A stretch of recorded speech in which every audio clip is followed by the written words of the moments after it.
انا ماما ماما ماما ماما ماما ماما ماما، انا عاوز انا عاوز انا عاوز انا عاوز انا عاوز. التأتأة في الأطفال من المشكلات الشائعة جدا في مرحلة الطفولة من عمر 2 ل5 سنين. لو ما تعاملناش معاها بشكل سليم دي ممكن تسيب للطفل مشكلة طول عمره، يعني يفضل يتأتأ طول عمره. ازاي نتعامل معاها وايه التصرف الصح اللي تعمليه في البيت؟ هو ده اللي انا هقوله لك النهارده في الفيديو بتاعي. انا دكتور عيالي محمد عبد الحليم، اخصائي طب الاطفال وحديث الولاده، استشاري الحساسيه والمناعه.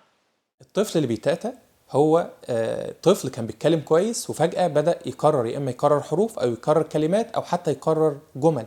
زي ما أنا قلت لكم، يكرر حرف زي ماما ماما، يكرر كلمة أنا ماما ماما بابا بابا بابا، يكرر نفس الكلمة كذا مقطع، أو يكرر جملة كاملة أنا عاوز أنا عاوز أنا عاوز لحد ما يطلع الكلام بتاعه. أحيانا بتكون مرتبطة كمان بزيادة في ضربات القلب، تعرج جامد، عصبية عند الطفل. إزاي تتعاملي معاها؟ أول حاجة اعرفي ان معظم الحالات اللي فيها تأتأة بتكون حالات طبيعية وبتتحسن مع تقدم العمر، وبيكون اسبابها حاجات بسيطة. الحاجة التانية لازم نعرف ايه العلامات الخطيرة اللي تخلينا نقلق او نحتاج نكشف عن دكتور مخ واعصاب اطفال. الحاجات دي اللي هي لو طفل عنده تأخر في اي حاجة على مستوى المخ والاعصاب، تأخر عقلي مثلا، او الطفل ده عنده اي مشكلة في الاعصاب، زي مثلا عينه بتبربش، بيجيله تشنجات، عنده اي مشكلة تانية في المخ والاعصاب، يبقى احنا محتاجين نكشف لان ممكن يكون لها سبب عضوي. الحاجة التانية كمان لو الطفل ده وقع على دماغه او حصلت التأتأة دي بعد حادثة او بعد خبطة في الدماغ او كده، في الوقت ده لازم طبعا نكشف برضه عن دكتور مخ واعصاب. ممكن نحتاج نعمل اشعة رنين او اشعة مقطعية على الدماغ.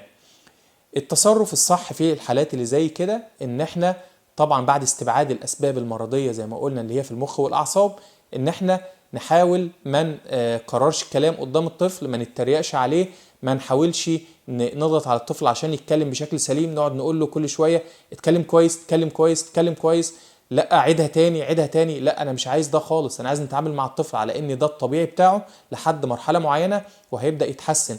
طبعا التنمر لازم نبعد خالص عن التنمر يا جماعه. ما تخليش حد من الاهل او من الاسره يتريق عليه.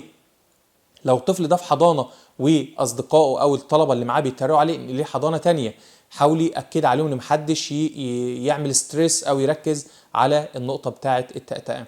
الحاجه رقم 3 ان احنا لازم نبعد خالص عن استخدام الالكترونيكس اللي هي اجهزه الشاشات زي التليفونات الموبايلات، ونبعد خالص عن قنوات الاغاني اللي بتكرر نفس المقطع الغنائي كل شويه، نفس الكلمات ونفس على رتم واحد. ده بيزيد من سوء الموضوع جدا.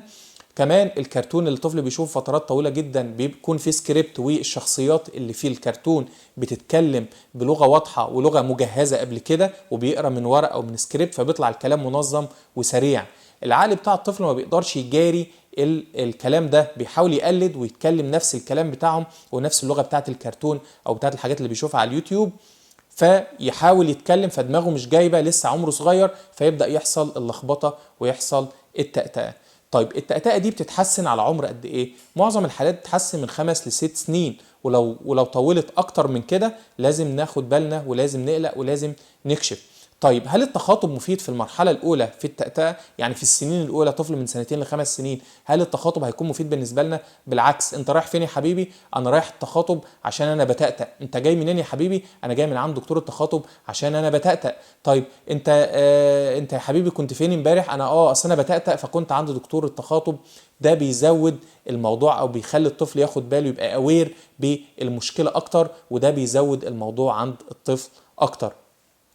اتمنى في الفيديو ده ان انا اكون قدرت اوصل لكم المعلومه بشكل بسيط وسهل وتكونوا استفدتوا منه.